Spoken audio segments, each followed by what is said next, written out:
Hello friends, welcome to FreeCAD tutorial, and in this tutorial we will learn how to validate a sketch in a FreeCAD. So here is a crankshaft profile.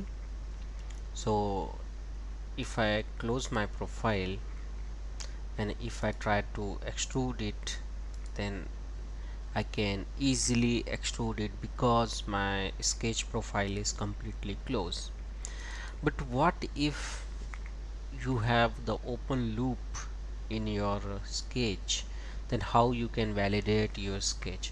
So this is the close profile. Now what I will do, I will draw a line very close to this and I will trim it so that profile should be open. And now with the visible eyes it is not possible to check all the connection points between the line arc. So here is a open loop, here it is open. If you see it without zooming, then it is very difficult to find out that here my profile is open. So now for such type of a complex sketch, there is a very good tool in a FreeCAD to validate your sketch. So I will close my sketch. Now if I try to extrude it, then I cannot because my profile is open. But how can I figure out that whether my profile is open here? So for that, select your sketch, switch to the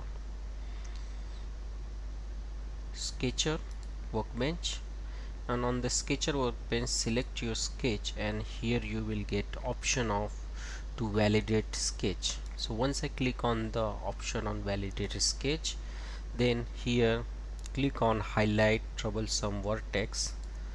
So once I click on here, then here it is got highlighted here. So here is the problem. So this validate sketch is very good tool to identify the open loop. So now I will select this two and I will say merge. Now if I close my profile here, now if I switch to the part design workbench, and now if I say pad, then I can able to pad it because my profile is now closed. So this is the very small tutorial for the beginner user how to validate sketch in FreeCAD. I hope you have liked this tutorial, and if you like this tutorial, then please like, subscribe and share my channel. I will come with more useful tutorial on FreeCAD. Thank you for watching and thank you for your valuable time.